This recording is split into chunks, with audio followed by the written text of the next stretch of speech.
All right, well, we're back for part two of making bean and cheese burritos with green sauce. All Roberto's, Santana's, Cotijas, you know, say. Okay, so what we got here, we're gonna have a bowl. So that's gonna be to puree our ingredients in. And we're gonna do this quick and dirty, you know. Sometimes you don't always have the time to roast tomatillos, roast the jalapenos, and you know, do the onions and everything like that. So sometimes you gotta make it quick and dirty, and to do that, we're gonna take basically a can of enchilada sauce, green enchilada sauce. La Victoria's pretty good. La Palma's alright. And then we're gonna take what we're gonna do is we're gonna take some of these roasted peppers. So I got 1 big spoonful of jalapeno. We're gonna do probably 3 spoons of jalapeno. And then we're gonna add in some roasted green chilies. This is like an Anaheim. And then we'll do about 2 spoons of the Anaheim. And because these are canned products, we don't know how the salt is yet if we didn't try it. So we're gonna want to check that. So after you have that, basically have your sauce, the liquid value, basically like this. You know, not you know, quite a bit of liquid. We're gonna take that back to our old friend, the burr mixer or the hand immersion blender, and we're gonna make this nice and smooth.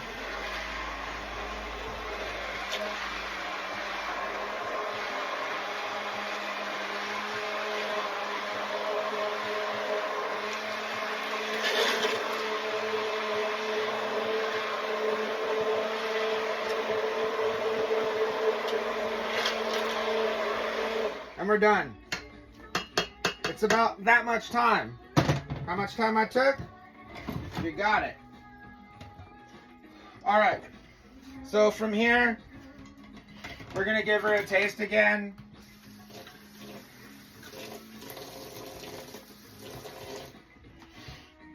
So we're gonna give her a little taste and see where our flavor is at.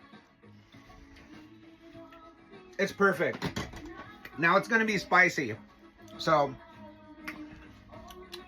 if you don't like that spicy, do about 1 spoon of the jalapenos, or you can fill it with the Anaheim. We want it to be kind of subtle. This is gonna be really spicy right here. Let me tell you right now, I'm not lying, that's hot.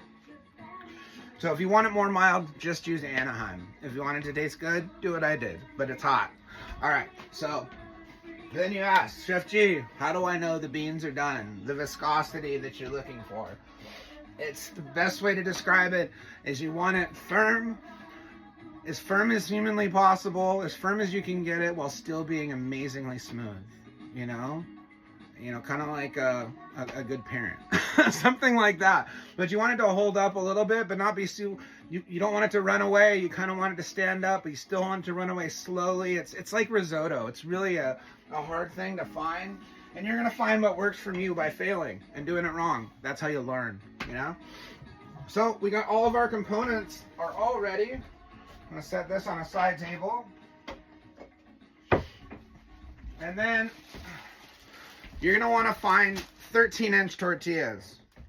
Some are 12, but 13 if you can get them. That's the unlucky awesome number. And then we're going to get our burrito station ready. I got these beans exactly how I want them. So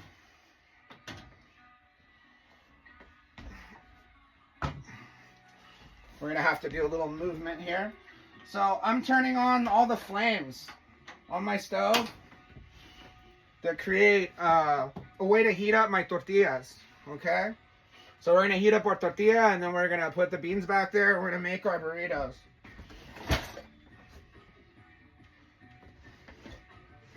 Got limited equipment here. So, let's see. I got our flames going here. Flame on. And we are going to heat up our tortilla and get ready to go. All right, so we'll get a tortilla. Be right back with you, kids. All right. All right, so I'm gonna take this tortilla. Another way you can do it is if you just have a large enough pan, just put a little non-stick on there and just toast it on both sides a little bit. You get a little better flavor with the flame, I think, and it's kind of more traditional. And you get a little bit of color, but you got to be really gentle with it and understand that you're working with flame and flour. So just be wary of that.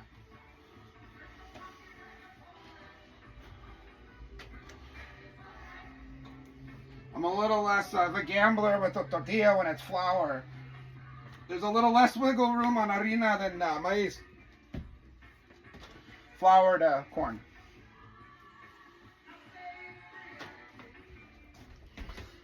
Alright, we're getting there. We just want this thing nice and pliable. Maybe have a little toast on it, you know, but not so much that it doesn't fold well and get too many bubbles and such. So we're just getting this nice and pliable. Basically all we're doing here, heating up the tortilla so it doesn't break on us like a güero. Güeros break tortillas, so be careful of that. No one wants to be a güero. You're just born that way. Yo tengo un corazón de Latino, so always been my familia, has been the Latin people have been my family my entire life, and I don't plan on stopping that in the near future. All right, so we're gonna shut off our flames. All of our flames are off. Flame off. Got a tortilla folded here. I'm gonna move the beans, regresar aquí, putting over here. All right, then we're gonna get ready to roll one. Okay. Sure, you've all rolled one in college, but let's refresh you on how to roll a fatty. What we have is a little tinfoil. If most people have tinfoil at home, most people usually don't have parchment, or ideal would be a yellow sandwich paper. If you're from San Diego, you know what I'm talking about. All right, so we got our tortilla laid out, nice and malleable, and then we're gonna take some shredded cheese, because that's how they do it. Don't get cute with this, kids, and like try to add a really fancy Mexican cheese or quesadilla or Oaxaca. Yeah, man, it's good, but this is what the original is. The quesadilla and the Oaxaca can be almost too strong for the dish.